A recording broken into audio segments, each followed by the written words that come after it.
merasa memulai hidup itu ketika kelas 3 SMP. Ya.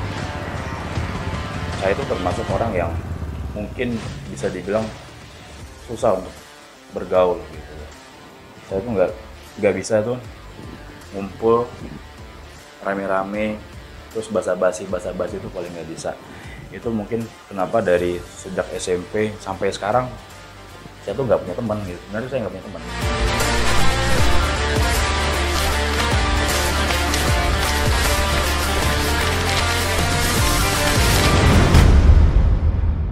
Kalau saya kenal sama Popo itu kenal dekatnya sih waktu sekolah STM. Tapi sebelum STM itu di SMP saya juga udah pernah tahu, namun belum terlalu kenal. Artinya permulaan kenalnya itu ya di STM lah sebenarnya. Kami STM itu tahun 99. Satu sekolah di STM Negeri 1 Lubuk Pakam, Kabupaten Deli Serdang. Dari pertama lihat sampai saya jadi teman sekelasnya. Jadi kalau lihat dia ini muka orang satu ini agak nyebelin, tingkahnya sombong, sok ke apa ya, kalau kami bilang seorang oke banget gitu loh, sok oke kali lah, padahal nol. Bahkan gini mas, entah kenapa satu sekolah itu kadang kalau lihat dia mau ngajaknya bertumbuh aja gitu loh. Aku jengkel sebenarnya sama dia tuh waktu orang itu main bola di lapangan Kodim nih. Masa dia dengan orang sok kayanya, karena waktu itu kita handphone juga nggak punya ya, tahun 99 2000 tuh nggak punya handphone. Dia punya handphone kalau nggak salah aku Ericsson atau Nokia yang besarnya sebesar batu bata. Dia main bola dengan oke-nya itu seperti aku ini ajudannya, disuruhnya megang handphone gitu. Nah, kok nggak pernah megang handphone nih kan? Pulsanya sekali beli 50.000 katanya. Gila, ongkos angkot aja dari tempatku ini mas, itu jarak 1 jam perjalanan masih 1.000 perak. Dia punya handphone oke, isi pulsa 50.000 katanya. Kok nggak sanggup ini katanya. Habis-habisan dihina. Makanya itu aku sebenarnya dari dulu tuh kesel nengok dia. Dia lah itu manusia satu sekolah yang paling aku nggak suka. Aku benci kali itu sama dia tuh. Nggak suka lah pokoknya dari dulu di sekolah aku juga nggak mau terlalu dekat sama dia. Saya tuh dulu pernah berantem tuh sama dia. Tapi saya lupa. Yang jelas kita kocok-kocokan tuh sama Andoko. Nah, bapak suka jahilin cewek tuh, kalau sama cewek tuh aduh ampun dah, sama dia sampai kadang sampai mau nangis gitu loh. Jadi si Andoko nih suka ngejahilin anak cewek tuh, tapi anak-anak cewek tuh sering dijepretin gitu loh. Gak punya teman tongkrongan, gak punya teman untuk ngobrol, gak punya teman untuk curhat, sharing segala macam. Karena menurut saya tuh kayak ya cuman hai basa-basi yang ujung-ujungnya nggak ada artinya gitu. Awal-awal mula kenal Muhammad Yusuf Andoko, yang biasa saya panggilnya nama panggilan kesayangan kita 12 orang pertama tim awal-awal mulai in-house di Bank CMB Niaga Gajah Mada, kita panggil dia Popo. Popo itu seorang teman yang idealis banget, terlalu keras, dan yang tidak mau atau mungkin agak kurang peduli ke teman-teman yang lain karena dia seperti punya kehidupannya sendiri. Ya itulah Popo. Untuk perjalanan hidupnya Popo bisa sampai sekarang, pribadiku luar biasa sih Popo ya. Dari dia yang susah banget sampai dulu ingetnya Popo itu ke kantor itu cuma naik Jupiter apa Vega gitu, yang pagi-pagi tidak pernah sarapan, yang kalau siang itu cuma makan nasi pakai bakwan di blok sampah dulu kalau kita bilang di CMB Niaga, karena kantor kita itu ada warung yang tempat kita biasa makan, anak-anak marketing dulu, itu dia menahan diri sampai kita bilang, Po lu cari duit buat apaan? Po lu cari duit kok makan aja ditahan-tahan. Nah tapi itulah Popo, yang dia nggak peduli omongan orang, yang punya impian gila, yang punya pikiran yang di luar dari kita-kita yang sewaktu itu yang ngerasa masih muda, ya udah sih nikmatin hidup. Tapi Popo enggak. Kenapa sih aku bilang enggak? Ketika kita masih suka nongkrong-nongkrong, dia enggak mau ikutan nongkrong. Ketika kita sibuk dengan menghabiskan duit yang komisi kita yang dulu, dia enggak. Yang kita tidak tahu kenapa dia begitu ya. Jadi kelihatannya dia kayak enggak gaul. Tapi yang aku ingat banget sih Popo itu anaknya punya mimpi yang gila dan lebih ke sakit jiwa. Lebih ke sakit jiwanya itu ya. 2010 ya. Dia itu kalau ngelewatin depan meja gue tuh dia tuh nggak noleh sama sekali. Ih, sombongnya tuh amit-amit deh. Gue bilang ini orang kan nggak kenal gue gitu loh. Emang dia tuh siapa? Nggak nyapa, nggak apa. Kayak kemarin tuh emangnya apa? Kayak lupa aja gitu kan. Itu terus terjadi tuh udah gue putus hubungan, nggak pernah komunikasi. Lo nggak nyapa, gue nggak nyapa. Lo sombong, gue sombong. Lo ninggi, gue ninggi. Mau apa lo? Terus 2012 kita biasa kan ada pengajian rutin tuh dari semua company itu, pokoknya satu kali itu kumpul. Kebetulan si Handopo ditunjuk tuh jadi ketua. Kita rencana waktu itu mau gathering ke Bali. Nah dari situ baru tuh lebaran kan, ya gue minta maaf dong, maafin ya, iya gitu. Jadi dia tuh kalau nggak disapa, lu tuh nggak mau nyapa atau nggak, sombong amit gitu. Saya itu pernah berantem gitu, kayak Gen Z. Mungkin saya duluan tuh daripada Gen Z. Saya tuh berantem mungkin dengan preman-preman yang sekolah saya deh. Ada kali sekitar hampir 20 orang. Saya lawan sendirian. Itu cuman gara-gara saya tuh malakin teman saya. Terus yang teman saya malakin itu ngadu ke teman-temannya. Nah, dia ngadu tuh kebetulan semua yang diaduin itu semua orang yang benci sama saya. Orang yang nggak suka sama saya, orang yang nganggap saya tuh sombong karena saya tuh kalau jalan tuh lurus aja, nggak pernah negor, nggak pernah segala macam, dengan gaya saya mungkin petentengan gitu ya, yang terlalu pede gitu. Pernah tuh dia, kelas 3 kalau kami nggak salah tuh, kelas 3 atau kelas 2, itu dikeroyok tuh sama orang Pakam tuh. Dipukuli orang Pakam tuh dia, kena kompasi, kena hantam gitu loh. Makanya kan, Mas tahu sendiri lah ya kan, kalau lihat mukanya itu kalau nengok orang kayak ada sombong-sombongnya. Kami nggak suka tuh loh, makanya kan nggak terlalu dekat lah. Artinya ya just sebagai friend, cuma sebagai kawan aja. Yang dekat juga enggak, jauh juga enggak. Saya terlalu percaya diri sama diri saya sendiri. Saya tuh bisa melalui semua hal itu sendiri gitu, meski tanpa orang lain. Saya tuh kalau terlalu buat apa namanya, buat lingkaran gitu. Ya, untuk orang yang bisa masuk ke dalam lingkaran saya itu kayaknya susah gitu. Harus benar-benar klik dengan saya. Jadi bukan saya klik dengan mereka, tapi mereka harus betul-betul klik dengan saya. Mereka harus tahu bagaimana saya seperti apa gitu. Karakter saya, sifat saya tuh harus begitu. Kalau enggak, ya susah gitu. Karena ya saya nggak peduli juga gitu. Saya nggak peduli, nggak ada mereka. Nggak peduli saya. Yang kadang kita mikir, lu nggak bisa kali Po. Kita kayak ngerendahin dia, ternyata ya alhamdulillah puji Tuhan, ngelihat dia sekarang itu kita langsung, oh iya, ini dia ya Popo yang keras, ini dia yang benar, yang dia lakukan itu akhirnya dia menikmatinya gitu loh. Jadi impian-impian dia yang dulu kita pikir mustahil, sekarang kita lihat dari 12 orang kita awal-awal, ya dia yang hebat, bisa mewujudkan semua mimpi-mimpi dia itu. Dulu dia masih belum punya duit sama sekali. Dia dulu masa-masa gue kenal dia nih, dulu gue pernah bertiga, gue, Ape sama Pak Popo tuh setiap gajian tuh pasti gue ke mana tuh, ke Benjeruk beli spare part sama dia tuh. Gue inget banget tuh sampai sekarang, gak gue lupain. Kalau gue bertiga jalan tuh, Po, lo mau apain Po? Ikut gue Po. Gue mau beli spare part Po katanya. Pertama gue mau beli spion dulu atau nggak beli stiker dulu. Kali-kali aja gue bisa apa tuh, bisa beli motor. Gue sama apa gue ketawain dah. Dia emang orangnya tekun. Gue akuin tekun banget dia dalam menghadapi pekerjaan ini, dia tekun banget. Gue juga pernah main ke rumahnya dia tuh waktu anaknya, waktu lahiran pertama tuh anaknya. Kok nggak salah dia Matraman tuh, dia rumahnya tinggalnya. Gue ke rumahnya dia tuh, masih ngontrak dia dulu.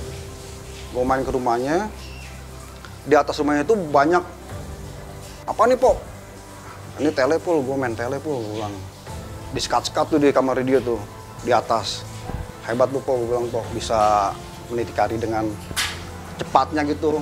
Sekarang ini saya di Bang Mayapada sebagai, ya Pak Popo tau lah, gue sebagai apa di sini gitu kan.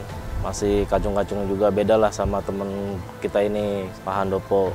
Gue kenal dia udah lama banget sih, dari tahun 2013 seorang Popo itu, yang pertama pekerja keras, yang kedua mempunyai semangat, yang ketiga motivasi. Sama-sama waktu kita di Seminiaga itu sama-sama nggak punya duit sih. Itu motivasi buat dia, motivasi buat saya untuk nyari duit yang sebanyak-banyaknya. Ketika saya mulai kerja gini ya, saya tuh juga sama. Saya tuh dulu pernah ketika saya jadi sales di Bank Niaga gitu, saya tuh termasuk sales yang nggak dianggap gitu sama bekas bos saya. Ketika ada masa saya punya prestasi yang luar biasa dan bekas bos saya tuh ingin meng-hire saya bilang, "Mbak, kenapa dulu Mbak nggak percaya sama saya? Kenapa baru sekarang?" Padahal saya sudah berharap saya tuh bisa dapat dari Mbak, tapi Mbak malah percaya sama orang lain. Oh, lu masih ingat nggak dulu waktu kita masih di bawah timnya Mbak Erni, lu ngerasa Mbak R itu kurang respect sama lu karena ngerasa lu nggak disayangin, nggak diperhatikan, sampai lu keluar dari timnya Mbak Erni pindah ke tim lain karena ngerasa lu nggak diperhatikan ya sama Mbak Erni ya. Itu paling lucu yang pernah gua rasa dan tim yang lain, karena ya itulah lu gitu loh. Karena lu nggak, tipikalnya bukan nggak mau ngomong langsung, emosi, akhirnya lu pindah dari timnya Mbak Erni. Tapi sekarang malah kita ngelihatnya pribadi gua itu kayak ini loh orang yang dulu kita, menurut lu kita sepelekan, kita buang di antara teman-teman yang lain, nggak pernah kita ajak nongkrong-nongkrong, malah sekarang lu jadi sosok gambaran buat kami. Bangga banget. Sampai gue sama Mbak Erni itu kalau teleponan atau WA-an itu ngebahas lu itu kita jadi suka, ih si Popo hebat ya Mbak ya sekarang ya. Kalian di sini yang setiap bulan sudah pasti aman, dapatnya berapa, saya harapkan kinerjanya harus lebih baik ya, karena percayalah di luar sana ada banyak orang yang menunggu kalian keluar. Saya tuh sebenarnya juga orangnya yang termasuk dendaman gitu ya, susah melupakan hal-hal yang membuat saya sakit gitu ya. Saya hidup dari dikecewakan gitu ya. Saya tuh merantau ke Jakarta itu sebenarnya faktor utamanya karena patah hati gitu. Saya merasa saya itu suka sama seseorang, terus orang itu mungkin entah bagaimana perasaannya, tapi saya merasa saya tidak mendapatkan rasa yang sama dengan apa yang saya berikan ke dia gitu.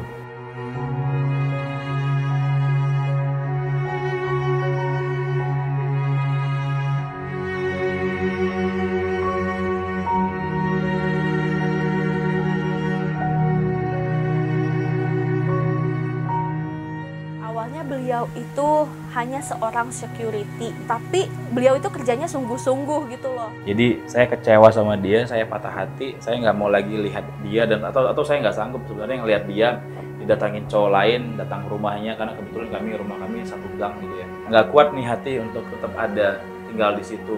Ya saya merantau ke Jakarta gitu.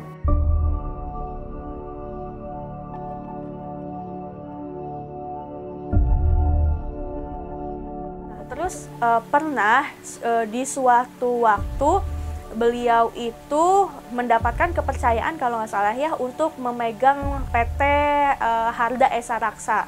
Jadi di situ perusahaannya itu sempat mau bankrupt gitu, tapi dengan beliau itu benar-benar bisa berjuang naik lagi sampai tahu ya sekarang PT Harda Esa Raksa sudah besar, kliennya juga banyak, kliennya juga besar-besar. Nah dan saat ini beliau sudah memiliki perusahaan sendiri dan setahu aku beliau juga punya banyak usaha selain di outsourcing PT Haswara Anjaya Akti.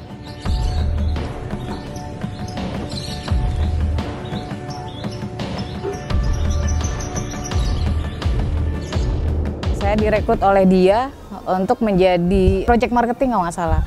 Pertama kali di PT Harda. Mungkin ada pertimbangan saya mau bergabung di perusahaan dia gitu. Tapi ya akhirnya saya mencoba, saya banyak belajar, suka dan duka dijalanin. Pokoknya perusahaan itu benar-benar dari nol ya, dibina. Kita mencari klien itu kayak bagaimana.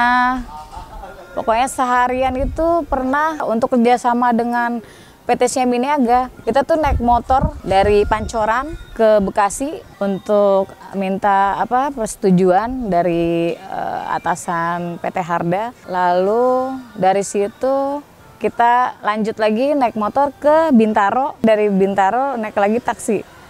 Kalau nggak salah, dulu dia mabuk kayak naik taksi. Mungkin nggak suka bawa taksi gitu. Tapi dibela-belain sama dia karena suatu proyek kerjasama untuk Siambi Niaga Karawaci.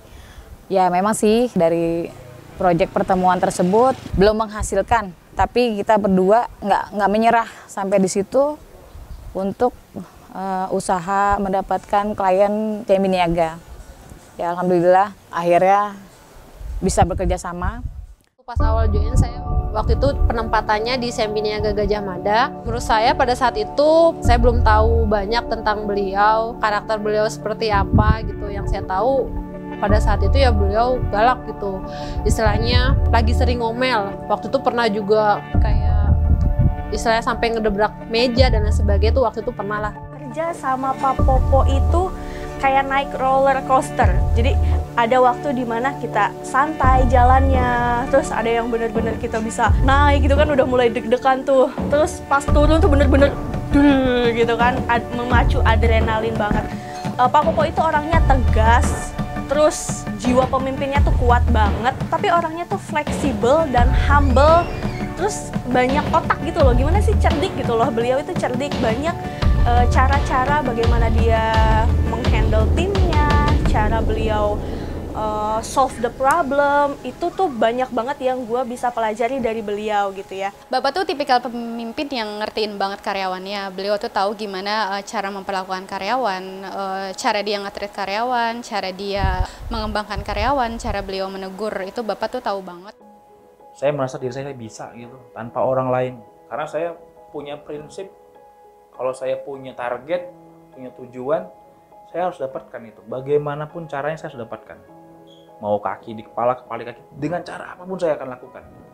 Sedikit kekhawatiran diri saya di usia saya yang sekarang sudah mau beranjak ke fase kedua, mungkin kehidupan udah mau 40 tahun ya.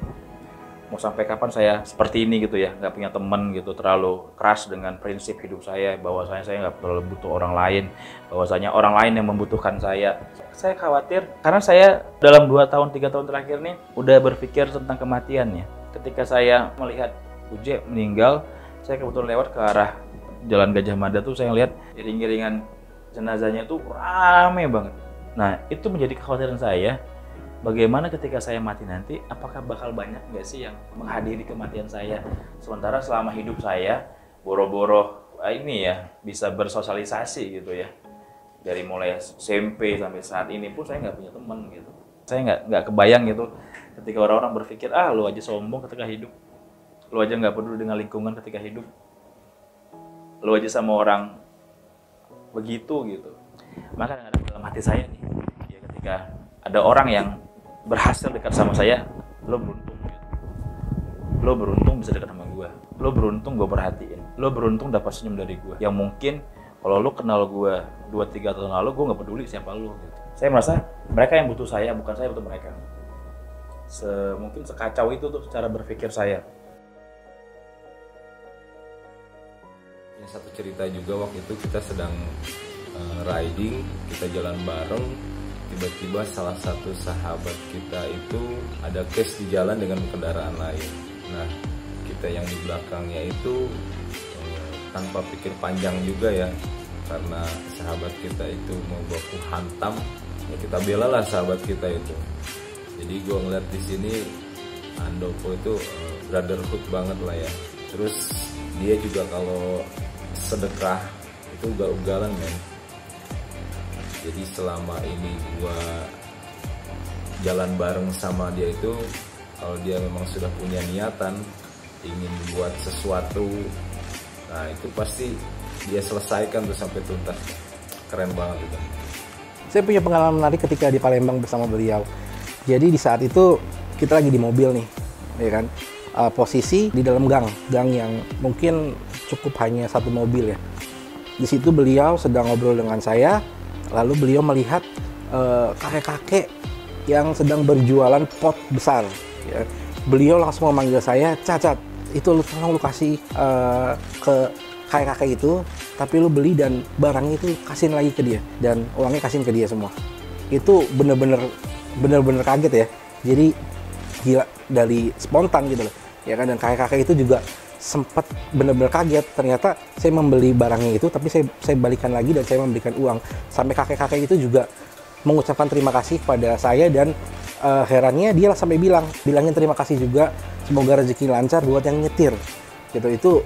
Itu kayak sesuatu yang sangat saya banggakan dari Pak Popo. Dia emang orangnya ingat sama orang susah. Nah gue disuruh Jumat tuh ngasih makanan. Gue yang bikin mertua gue inget banget itu. Mas sampai sekarang mertua nanyain, Pul nggak ada lagi? Kan saya udah nggak kerja. Saya bilang gitu, udah nggak ada lagi makanan Jumat. Gitu. So kalau untuk Popo, sekarang ini malah jadi panutan gue, dari cara dia sedekah, dari cara dia ke tim. Itu panutan gue banget sekarang. Banyak hal yang dia kasih tahu tentang kehidupan juga sekarang. Yang dulu gue menilai si Popo itu ya cuma untuk dirinya aja, untuk egoisnya aja, karena nggak kenal pribadinya dia. Setelah sekarang gue ngerasa ya benar apa yang dia lakukan dulu. Insya Allah, dimana kalau misalnya nanti aku jadi pemimpin, kayaknya ada beberapa cara-cara Pak Popo memimpin, cara berkomunikasi itu mungkin akan aku tiru nanti ketika aku punya tim. Makasih ya Pak Popo. Mudah-mudahan nanti suatu saat kita ketemu cerita, oh ya Pak, ini tuh cara Pak Popo loh Pak, aku pakai di tim aku, kayak gitu-gitulah Pak pokoknya. Jadi Bapak itu sekarang lebih intens ke kita gitu. Jadi Bapak tuh kalau ada apa-apa dia suka ngajak kita ngobrol, atau mungkin sharing dengan beliau, atau mungkin dari story WA tentang kehidupan keluarga kita, terus kehidupan percintaan kita juga. Semoga kedepannya Bapak tetap menjadi Pak Popo yang seperti ini, yang care dengan karyawannya, terus juga lebih sabar lagi menghadapi kami selaku karyawan-karyawan. Ilmu sel ada namanya emotional benefit yang didapatkan konsumen dari hubungan.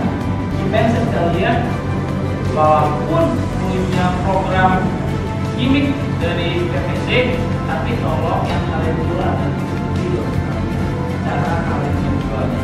Seperti kita ketahui, kita tidak bisa memilih orang tua, tapi kita bisa memilih nasib kita untuk lebih baik lagi dengan kerja keras. Salut saya selalu Popo di posisi sekarang, bila sudah menjadi owner dan sudah mempunyai perusahaan yang besar, sudah bisa sebagai contoh teman-teman yang lain bahwa kita bisa merubah nasib kita lebih baik asal kita bekerja keras dan kita berbuat baik dan bersungguh-sungguh. Saya bilang dia makin hari saya lihat itu makin baik, makin bagus. Kayaknya saya nggak perlu berharap lagi, karena mungkin dia yang berharap saya lebih baik. Karena mungkin saya salah satu temennya yang belum bisa melangkah lebih gitu loh. Kalau sekarang kan kita ini udah sama-sama tua, udah sama-sama berumur, udah mau 40 ya kan. Jadi ketika dia menyampaikan kata-kata yang pahit, saya nggak masukin di hati. Kenapa? Yang pahit ini mungkin untuk aku maju. Ternyata yang dia bilang ini banyak benernya gitu loh. Life is short to worry. Hidup ini terlalu singkat untuk dikhawatirkan. Saya nggak pernah takut dengan kehidupannya, karena ya terlalu singkat gitu. Anytime kita tuh bisa bakal mati. Gak ada yang saya khawatirkan, karena saya meyakini semua masalah pasti akan bisa diselesaikan, hanya perlu dilewati ya. Itu yang penting, jadi kayak kekuatan bagi saya. Lo tuh kok nggak perlu terlalu bergantung sama orang lain gitu. Terlalu singkat hidup ini untuk lo khawatirkan.